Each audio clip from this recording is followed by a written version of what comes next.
Pastor గారు నేను పరలోకం వెళ్ళాలంటే ఏం చేయాలంటే, ఓ పని చేయమ్మా, నువ్వు నెలకి దశంభాగం ఖచ్చితంగా ఇచ్చేసేయి, ప్రతి వారం కూడా ఆదివారం కానుక ఖచ్చితంగా వేసేయి, చర్చిలో ఏదైనా భోజనాలు పెట్టుకుంటే ఆ రోజున ఖర్చు అంతా నువ్వు భరించేసేయి, ఇన్ని రోజులు నువ్వు ప్రదక్షిణ చేయాలని చెప్పారు అనుకోండి, చాలా ఈజీగా ఉంటుంది.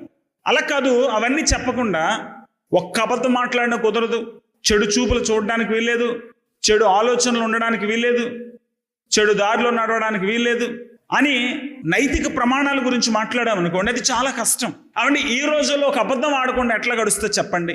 మా పెద్దవాళ్లే చెప్పారు కదా, 1000 అబద్ధాలు ఆడకుండా ఒక పెళ్లి కూడా జరగదని. కాబట్టి మరి అబద్ధాలు మాట్లాడాల్సి వస్తుంది ఖచ్చితంగా, అబద్ధాలు మాట్లాడకుండా రోజే గడవదు. అటువంటిప్పుడు మీరు అబద్ధాలు మాట్లాడొద్దని అంటారు, యేసుప్రభు ఇదే చెప్తున్నాడు అంటారు. ఇది కొంచెం కష్టం అండి. ఇంకో మార్గం, ఇంకో దారి ఏదైనా చెప్పండి. ఒక అబద్ధం ఆడేస్తాం పొరపాటున, దాన్ని ఎలా సవరించుకోవాలో చెప్పండి. ఎన్ని పాపాలు చేసినా దానికి